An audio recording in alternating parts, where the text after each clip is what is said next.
네, 중국 고대 민요에 보면 격양가라는 노래가 있습니다. 잠깐 소개를 드리자면 해 뜨면 들에 나가 일을 하고 해 지면 집으로 돌아와 쉰다. 우물 파서 물을 마시고 밭을 갈아 곡식을 먹으니 살아가는데 임금의 힘이 무슨 필요가 있으리요. 이런 내용입니다. 고대 중국의 그 요임금의 덕을 칭송하고 태평성대를 노래하는 내용입니다.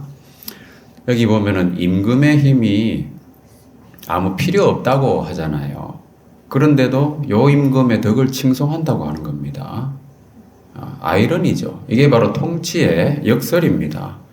지난주에도 언급을 드렸지만은 건강한 몸에서는 우리가 아무 불편함을 느끼지 못하잖아요. 그 혈액순환이 원활하기 때문에 몸 전체에 구석구석까지 혈액이 충분히 공급되니까 에너지가 공급이 되는 거잖아요. 그러니까 건강한 겁니다. 건강한 사회도 마찬가지라는 거예요. 우리가 지난주까지 묵상했던 아모스서의 그 핵심 말씀과 같이 공의와 정의가 물 흐르듯이 잘 흘러가면 사회에 아무런 문제를 느끼지 못합니다. 통치의 존재감을 느끼지 못한다는 거죠.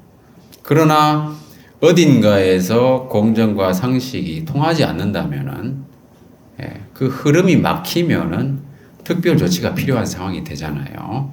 그 막힌 곳을 뚫는 과정이 필요한 것이죠. 공권력이 개입되고 통치 행위를 깊이 인식하게 된다는 겁니다. 다스린다고 하는 것은 바로 이런 의미가 있다는 겁니다. 그러니까 다스림을 받는다고 하는 것은 그리 기분 좋은 일은 아니라는 거죠. 검찰이나 경찰을 만나는 일은 좋은 일이 아니잖아요. 자, 다스림을 받는다고 하는 의미 중에 하나는 바로 자유를 제약받는다는 의미가 또 내포되어 있다는 거죠. 법의 잣대를 들이대기 때문입니다. 그런데 이 말씀을 보시면은 율법은 옳은 사람을 위하여 세운 것이 아니다 그랬잖아요. 법이라고 하는 것은 오히려 불법을 일삼는 사람들을 위한 것입니다. 그들을 법에 따라 통치한다고 하는 것이죠. 자, 이러한 다스림, 법의 적용, 그것이 나에게 적용된다고 하는 것은 어떤 면에서는 비극적인 일이라는 거예요. 슬픈 일이라는 겁니다. 이런 다스림이 우리에게 적용되어야 되겠습니까? 나에게가 아니라면, 우리에게가 아니라면 이러한 다스림은 누구에게 적용되는 것이 좋겠습니까? 불법자, 그죠? 우리의 대적에게 적용되면 좋겠죠.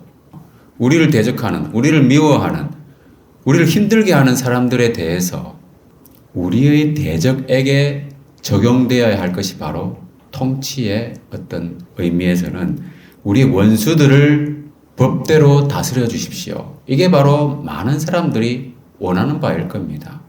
그래서 이 메시아의 중요한 일들 중에 하나는 뭐냐 하면은 우리의 원수들을 법대로 다스리는 거예요. 그래서 오늘 본문 2절에도 보면은 주는 원수들 중에서 다스리소서 이렇게 말씀하고 있어요. 여기서 주는 바로 메시아이신 예수님을 가리킵니다. 자, 우리를 힘들게 하는 우리의 대적들, 불법과 불의를 밥 먹듯이 행하고 거짓과 위선으로 위장한 사람들, 우리가 그들을 어떻게 할 수 있습니까? 우리가 할 수 있는 능력도 없고 권세도 없잖아요. 그리고 우리에게는 그런 대항할 힘도 없거니와 주님께서 뭐라고 하셨냐 하면은 악한 자를 대적하지 말라고 하셨어요. 로마서 말씀에도 보면은 원수 갚는 것은 하나님께 있다고 그랬어요. 그래서 하나님이 친히 갚아주실 것이다. 그러니까 우리는 원수 갚는 것은 우리의 소관이 아니기 때문에 주님께 맡긴다는 거예요. 그럼 주님께서는 어떤 권세와 어떤 능력으로 원수를 갚아주시느냐 하는 거죠. 자, 다시 이 말씀 보면은 여호와께서 시온에서부터 주의 권능의 귤을 내보내신다고 했습니다. 자, 여러분 인증서 내보내기 해보신 적 있나요? 내보내기 하면 어때요? 우리 자본주의 사회에서는 금융이 힘이잖아요. 자기 계좌에 꽉 들어차 있으면은 그게 바로 에너지가 되고 힘이 되는 거잖아요. 자, 근데 그 내보내기를 아무에게나 하는 게 아니잖아요. 자기와 동일한 자격과 권리를 가진 자기 자신에게 내보내기 하는 거잖아요. 그죠? 또는 뭐 부부 간에는 그럴 수도 있겠지만, 예. 그래서 예수님에게 여호와 하나님께서 권능의 규를 내보내시는 거예요. 그러니까 하나님과 동일한 권세와 능력을 행사하실 수 있도록, 그죠? 똑같은 권세와 능력을 행사하실 수 있도록 바로 예수님에게, 자기 아들에게 하나님께서는 권능의 규를 내보내시는 거예요. 그러니까 말하자면은 통치권의 상징을 내보내신 거라는 겁니다. 그래서 이 내보내셨다고 하는 말은 뭐냐면 결국은 예수님이 곧 하나님의 아들로서 하나님과 동등한 권세와 능력과 그 영광을 지니신다 하는 것을 내포하고 있는 말씀이라는 겁니다. 그래서 아버지와 아들은 하나라고 하는 그저 삼위일체의 교리가 나오는 것이죠.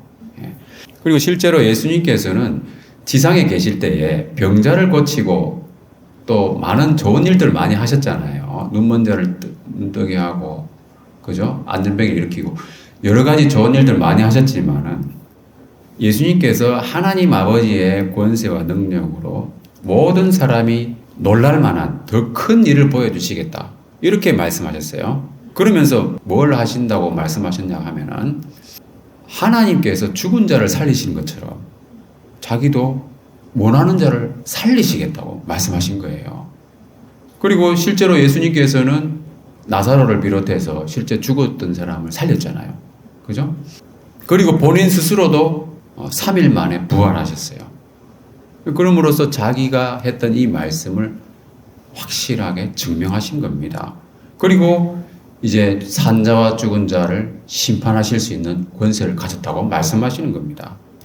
주님께서는 이와 같이 하나님만이 하실 수 있는, 그죠? 그 권세와 능력을 본인이 직접 보여주셨다는 겁니다. 그러니까 메시아로서의 표적을 확실하게 보여주신 겁니다. 이 모든 일을 행하신 이유는 뒤에 나온 것처럼 아버지를 공경하는 것처럼 아들도 공경하도록 하신 거죠. 그런데 유대인들은 예수님을 믿지 않았어요. 예수님을 배척했어요. 왜 그런가? 메시아에 대해서 잘못된 이해를 하고 있었다는 거죠. 메시아의 비밀을 모르고 있었다는 거예요. 자, 그들이 알고 있던 메시아는 어떤 사람이었는가? 유대인들이 알고 있던 메시아, 우선 모세가 말한 것처럼 나와 같은 선지자를 하나님이 일으켜 주실 것이다 라고 말했었어요. 자, 모세가 말한 나와 같은 선지자, 어떤 선지자겠습니까?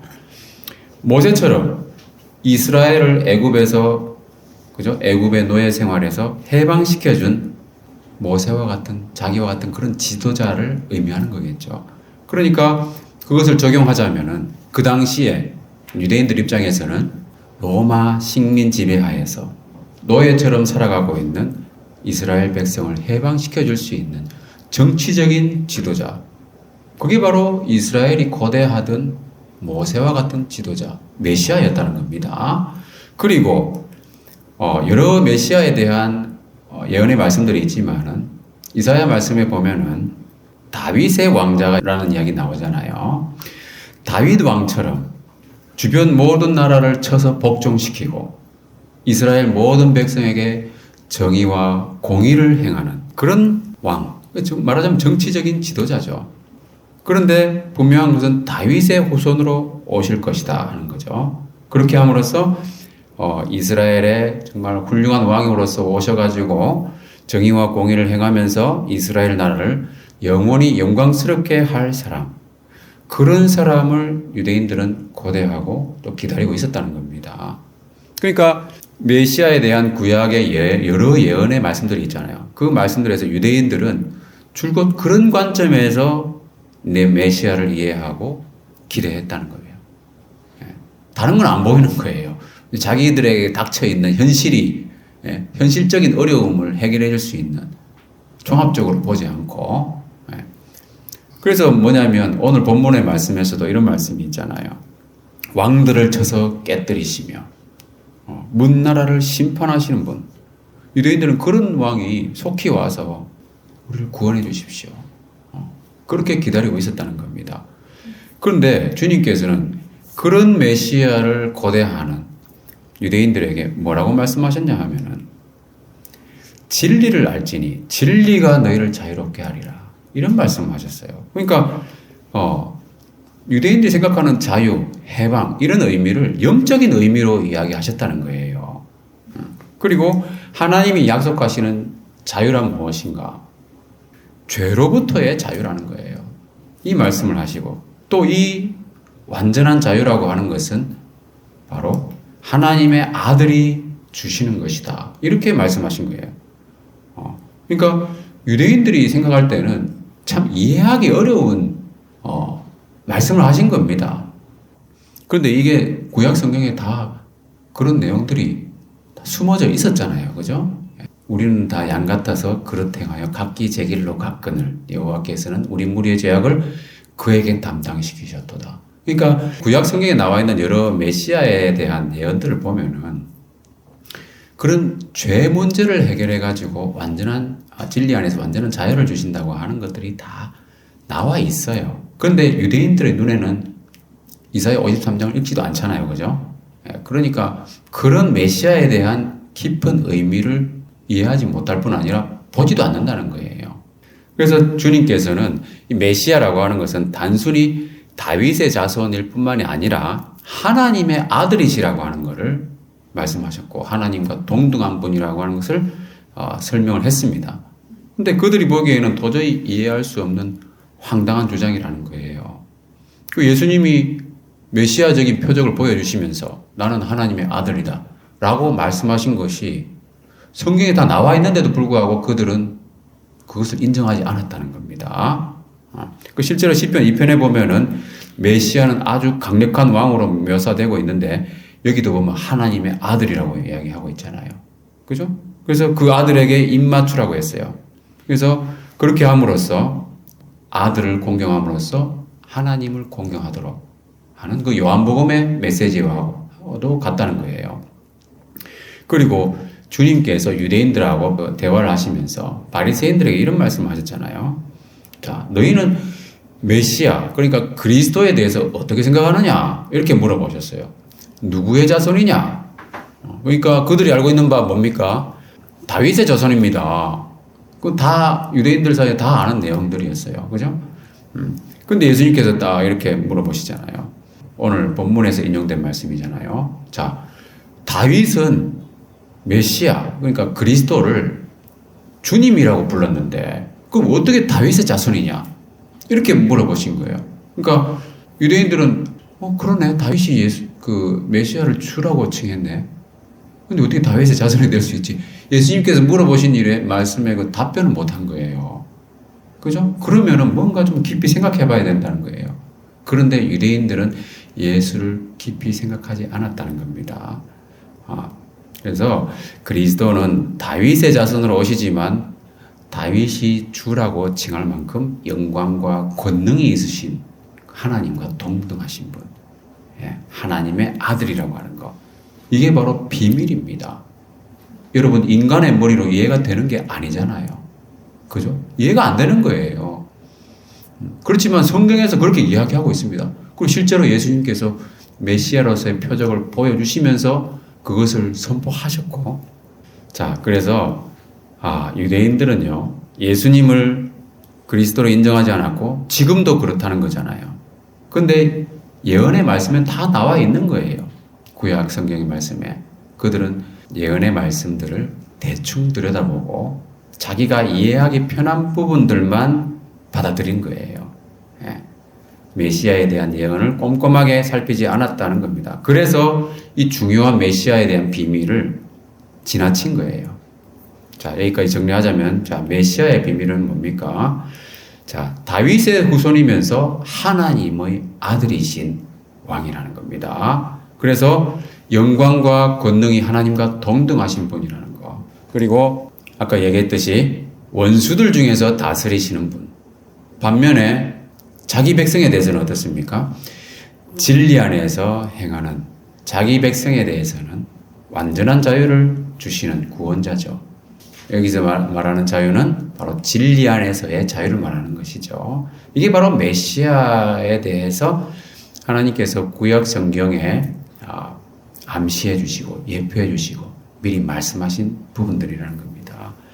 그리고 예수님께서 유대인들에게 조금 전에 그런 바리새인들하고 논쟁을 하시면서 그 메시아에 대한 예언의 말씀을 인용을 하셨잖아요. 바로 오늘 본문의 말씀이잖아요. 시편 110편에 나와 있는 이 시편을 인용하신 겁니다. 그러면 유대인들이 만약에 예수님께서 이 말씀을 인용하셔가지고 메시아가 어떤 분이다라는 걸 이야기하셨다면은 여러분 같으면 어떻게 하겠습니까? 그 시편을 한번 찾아보지 않겠어요? 진짜 그런가 하면서 찾아보면은 앞에는 이런 말씀이 있네. 이 구절 뒤에는 또 이런 말씀이 있네. 보게 된다는 겁니다. 그죠? 근데 유대인들은 그런 그 조그만 성의를 기울이지 않았다는 거예요. 자, 이 시편 110편 말씀, 예수님께서 인용하신 그 부분 외에, 그 부분이 오늘 본문의 1절에 해당되는 거잖아요. 근데 1절부터 7절까지 얼마 되지도 않는 이 시편인데, 읽다 보면 이런 말씀이 나옵니다. 자, 4절에 보면은 여호와 하나님께서 맹세하시고 하신 말씀인데 바로 뭡니까? 메시아는 제사장이라는 거예요. 조금 전까지만 하더라도 여러분 유대인들의 일반적인 인식에서 메시아는 왕이었잖아요. 그런데 이 말씀에 보면 너는 멜기세덱의 서열을 따라 영원한 제사장이라. 메시아는 제사장이라는 말씀을 하고 있다는 겁니다. 그 유대인들이 봤을 때는 이것도 이해가 안 되는 거예요. 왜냐하면 제사장은 레위 지파 사람들 그리고 아론의 후손들이 하도록 율법에 기록되어 있잖아요. 그러니까 유대인들은 메시아는 다윗의 후손이다. 다윗의 후손은 뭡니까? 유다 지파잖아요. 그러니까 레위 지파 그리고 아론의 후손이 제사장인데 메시아가 제사장이라고 되어 있는 것에 대해서 이해가 안 되는 거예요. 아마 이 구절을 거의 놓치고 지내지 않았을까 그런 생각을 해봅니다. 근데 중요한 건 뭡니까? 이 말씀이 이 시편 말씀에 그대로 이렇게 기록이 되어 있잖아요. 그 유대인들은 어떻게 보면 드러나 있는 비밀인데도 이것을 좀 더 좀 주의 깊게 다루지 않았다는 거예요. 자, 근데 여기서 중요한 건 뭡니까? 여기서 말하는 메시아는 아론의 서열이 아니라 멜기세덱의 서열을 따르는 제사장이다. 이렇게 이야기하고 있는 겁니다. 그냥 제사장이다 했으면 유대인들도 뭐 그런 게 어딨어? 이렇게 말할 수 있는데 여기 보면은 하나님 뭐라고 하셨어요? 멜기세덱의 서열을 따르는 제사장이다. 자, 여러분 멜기세덱이 누굽니까? 멜기세덱은 뭐냐면 지극히 높으신 하나님의 제사장으로 나와 있어요. 그리고 아브라함한테서 11조를 받았어요. 10분의 1을. 그리고 아브라함을 축복한 사람이에요. 그러니까 여러분 아브라함 그리고 이삭 그리고 야곱이잖아요. 그 야곱이 이스라엘이죠. 그 야곱의 아들들 중에 유다도 있고 레위도 있는 겁니다. 그러니까 레위 지파 사람들이 제사장이라고 하는 것은 야곱의 아들에서 그 아들들 중에서 이렇게 갈라져 나오는 거잖아요. 근데 멜기세덱의 서열이라는 말은 뭐겠습니까? 레위 지파와 같은 그 이스라엘 지파를 초월한 계통이라는 거예요. 왜냐하면 아브라함한테서 멜기세덱은 11조를 받았으니까.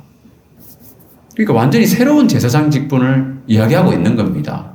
그러면 율법에서 레위 계통의 제사 직분을 이야기하고 있었는데 하나님은 왜 새로운 제사장을 언급하셨는가? 중요한 얘기예요, 아주 그죠?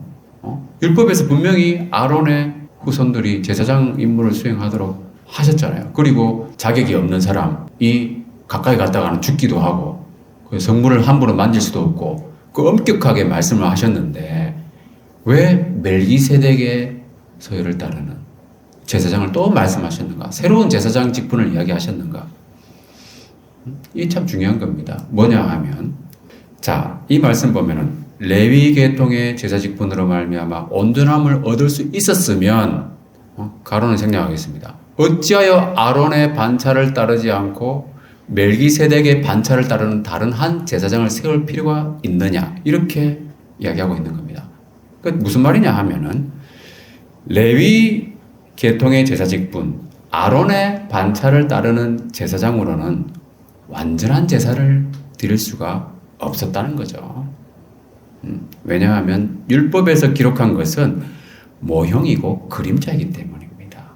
참형상이 아니라는 거예요. 다시 말하면 율법에서는 동물의 피로 제사를 드리게 되어 있잖아요. 그 동물 제사는 완전한 제사의 모형일 뿐이지 완전한 제사가 아니라는 겁니다. 그래서 완전한 제사는 율법을 초월해야 된다고 하는 거예요.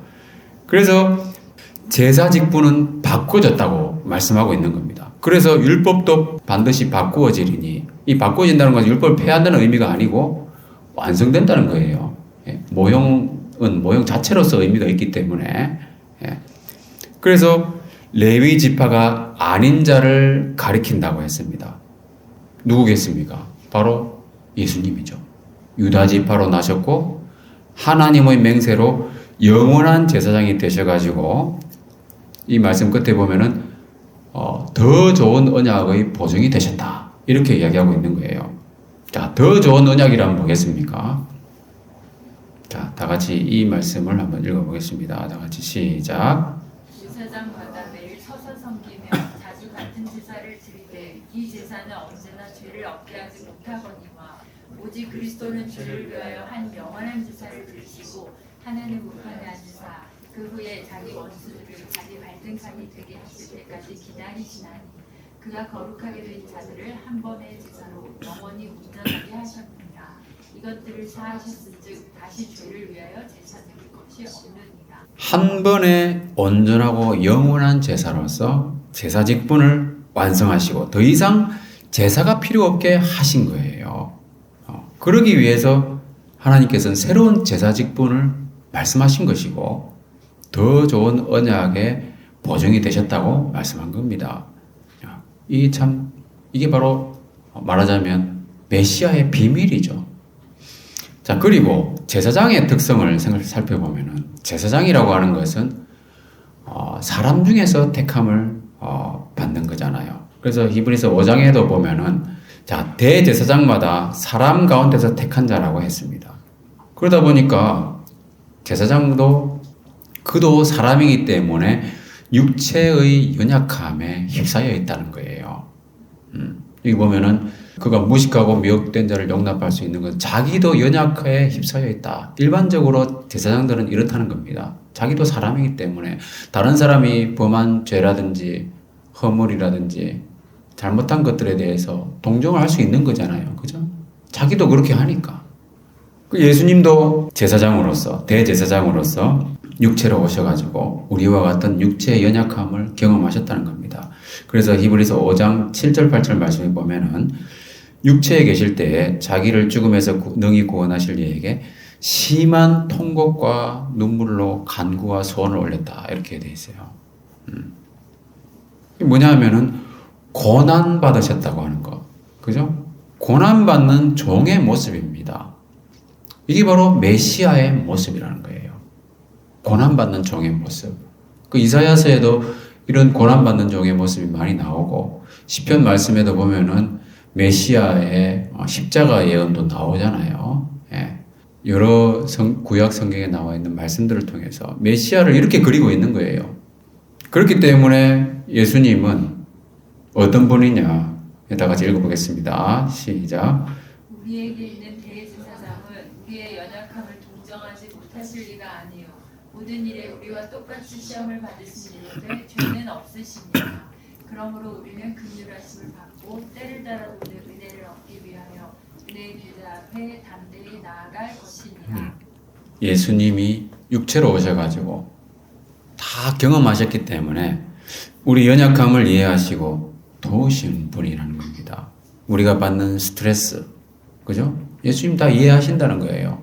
미래에 대한 막연한 불안감도 있잖아요. 다 이해하시는 거예요. 우리의 근심, 걱정 다 이해하고 도우십니다.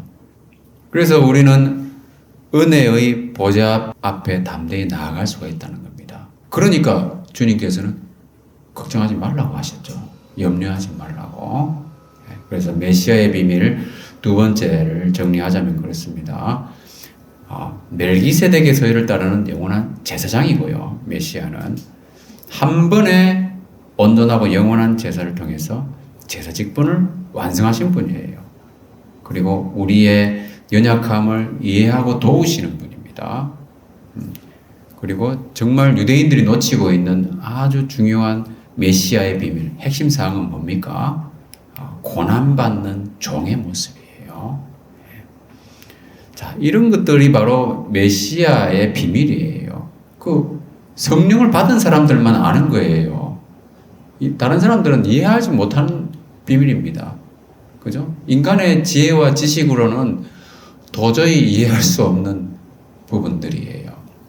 어떻게 메시아가 고난받는 종이냐? 그렇게 생각할 수 있잖아요.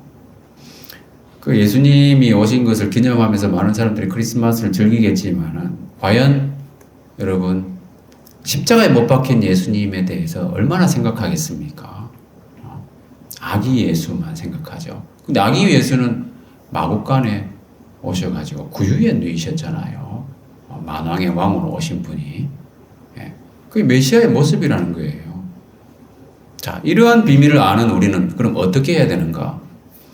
오늘 본문의 말씀에 보면은 거룩한 옷을 입고 즐거이 헌신하는 주님의 백성들이 나오잖아요. 우리도 거룩한 옷을 입고 즐거이 헌신해야 됩니다. 자, 오늘 본문의 3절 말씀에 보면은 주의 권능의 날에 주의 백성이 거룩한 옷을 입고 즐거이 헌신하니 새벽 이슬 같은 주의 청년들이 주께 나오는도다 그랬습니다. 주의 권능의 날이 뭐겠습니까? 그리스도께서 부활하신 후, 그죠? 하늘과 땅의 모든 권세를 받으신 그 날이겠죠. 그리고 그 이후 시대를 다 포괄하는 날이에요. 다시 말하면 신약 시대를 말하는 겁니다. 이제 예수님께서 하나님 우편에 앉아 계시잖아요. 그죠? 신약 시대의 특징은 뭡니까?